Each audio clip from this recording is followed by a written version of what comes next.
Hey everyone, my name is James. I'm a first grade teacher who helps other educators use technology to save time and create more engaging lessons in their classroom. In today's video, we're going to do a quick tutorial on how to create your first Padlet. The first thing that you'll want to do is go to Padlet.com and create an account. Padlet does have a free trial. You are able to create a few of your own Padlets for free, but once you hit their cap, which I believe is 3 or 5, they will not let you create any new ones. It is nice, you can try out all the features for free. Once you log in, it'll take you to the Make a Padlet page, and this is where it's going to show you the different formats that you can choose from. At the top are their Padlet boards, which are essentially like their digital bulletin boards. You have the wall format, columns, table, timeline, or map.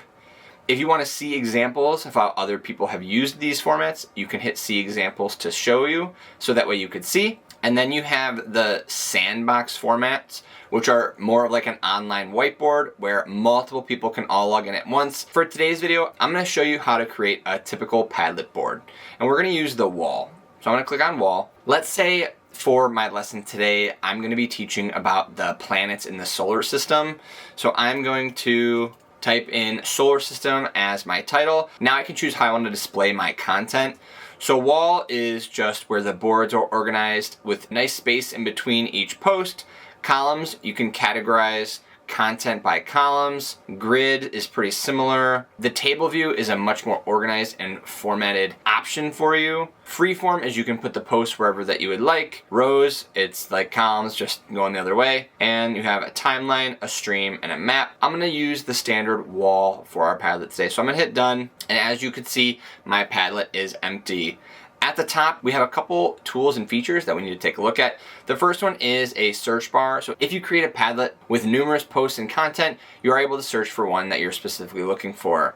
The next is a slideshow. This is a newer feature that they've added, and it's really nice. Once you add all your content and all your posts to your Padlet, you can view it in a standard slideshow view mode. It is really nice if you want to show it to the whole class all at once. If you click on share, this is how you're going to share your Padlet with your students or other educators. The first thing is the permissions that you need to make sure you look very carefully at. It says visitors with a link, because now you're going to choose on what those visitors will be able to do with the link. You can have no access. That means regular viewers cannot access the board. A reader is they're only able to view and click on the things that you posted.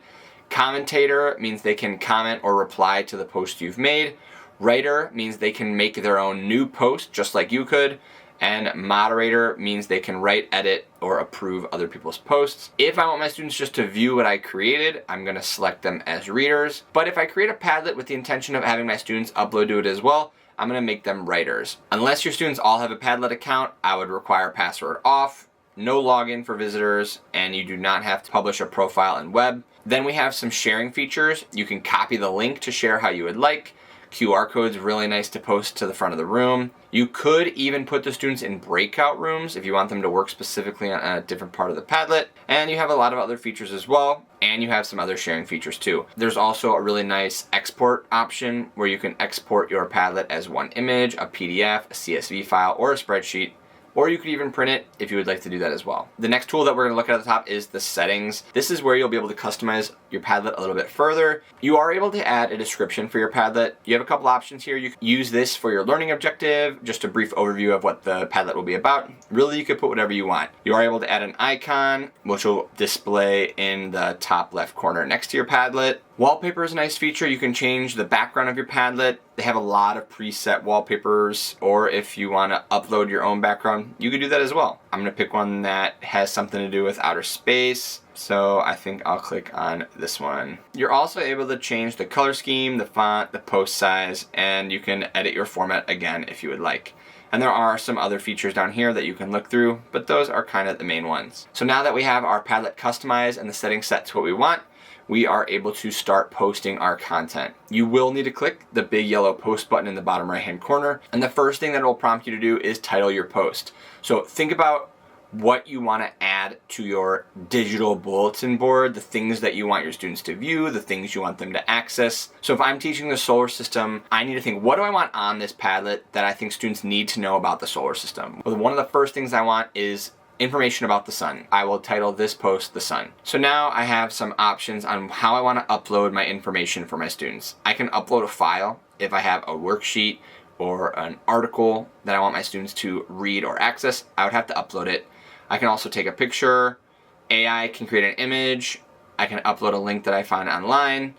Image search, and then you also have the all tools button. For this one, I'm gonna click image search, and I'm gonna type in sun, and I will click on this one of the sun. But for this one, I want my students to watch a YouTube video about the sun.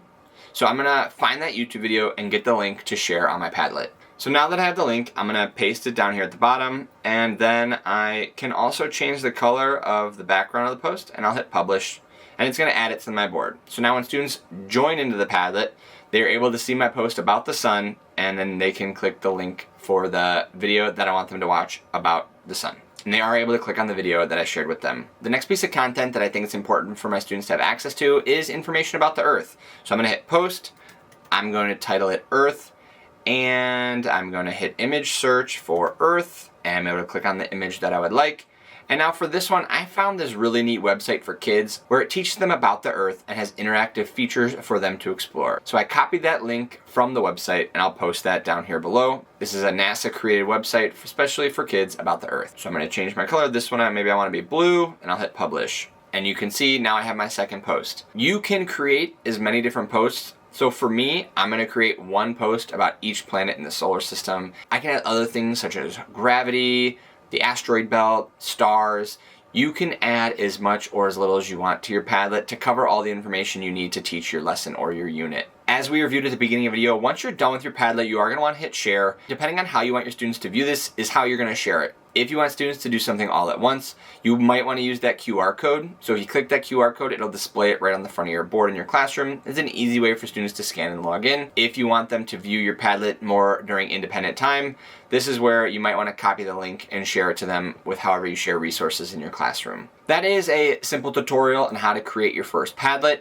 I hope you guys enjoyed the video. If you learned something new and if you felt like this video was helpful, please hit that like and subscribe button. I'd really appreciate the support. If you have any other questions on how to use Padlet, please leave a comment below. I would love to answer and help out however I can. I appreciate you taking the time to watch the video. Thank you, and I'll see you in the next one.